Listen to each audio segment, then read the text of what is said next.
নমস্কার, M teller চ্যানেলে আরেকটি ভিডিওতে সকল বন্ধুদের স্বাগত।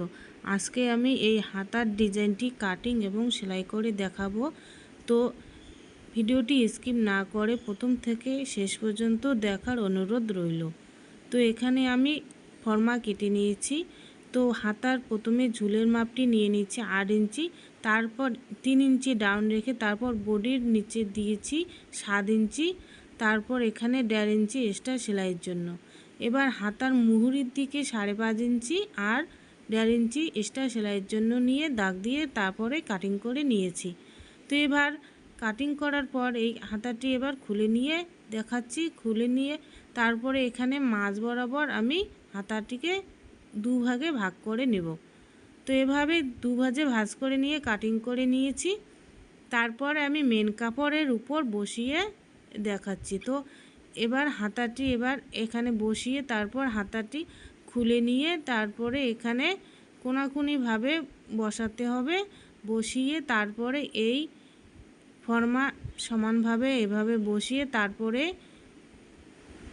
এই ফর্মা অনুযায়ী আমি এখানে রাউন্ড শেপটি দিয়ে দিচ্ছি। দেওয়ার পর তারপরে ওই দিকে আমি চিহ্ন একটি রেখে দাগ দিয়ে দিচ্ছি। তো সেখান থেকে আমি ভাঁজ করে সেলাই করে নিয়ে নেব। তো এভাবে আমি দাগ টেনে নিয়ে এবার ফর্মাগুলো সরিয়ে নিয়ে দাগ অনুযায়ী কেটে নেব।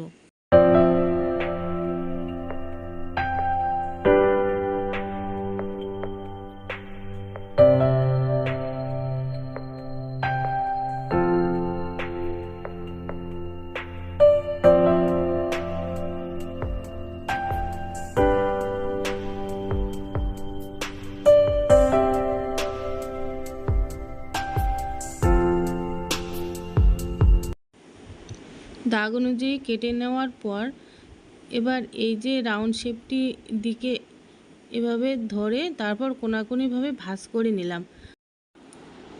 তারপর স্কেলের সাহায্যে আমি একটি দাগ টেনে দেব। এই দাগ পর্যন্ত আমার সেলাই করে নিয়ে নেব, তার জন্য এটি দাগ দিয়ে দিচ্ছি।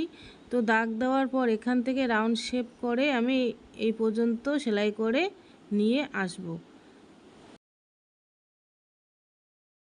এবার সেলাই করে নেওয়ার পর কাপড়টিকে এভাবে উল্টিয়ে নিয়ে তারপর এখানে গোলাপের মতন একটি আকৃতি হয়ে গেল। তো গোলাপ ফুলের মতো একটি ডিজাইন হয়ে গেল। তো তারপর এখানে আমি হাতার যেভাবে নর্মালি কাটিং করে নিয়েছি প্রথমে ফর্মা বসিয়ে, তো সেভাবে আমি হাতাটি আগে কাটিং করে নিয়েছি। তো এবার এই হাতাটি তার উপরে বসিয়ে তারপর একটি এক চাপ সেলাই দিয়ে দিতে হবে হাতার মুখের দিকে।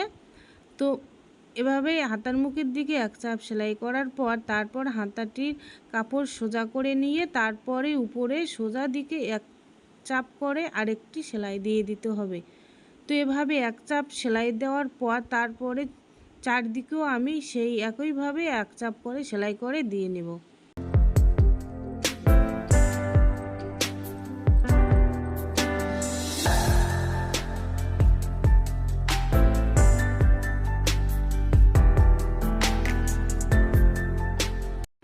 তো এভাবে সেলাই করার পর হাতার ডিজাইনটি কাটিং এবং সেলাই করা আমার কমপ্লিট হয়ে গেল। তো বন্ধুরা, কেমন লাগলো হাতার ডিজাইনটি? যদি ভালো লেগে থাকে তাহলে লাইক কমেন্ট শেয়ার অবশ্যই করে দিবে। তোমাদের এক একটা লাইক কমেন্ট শেয়ার আমার অনেক উপকারে লাগবে। তো এভাবে তোমরাও বাড়িতে প্র্যাকটিস করবে। আর যদি অসুবিধা হয়ে থাকে তাহলে কমেন্ট করে জানাবে। আর আমার চ্যানেলে যদি নতুন হয়ে থাকো তাহলে প্লিজ চ্যানেলটিকে সাবস্ক্রাইব করে দিয়ে আমার পাশে থাকবে। আজকের ভিডিওটি এখানে শেষ করছি। ভালো থাকবে, সুস্থ থাকবে এই কামনা করি।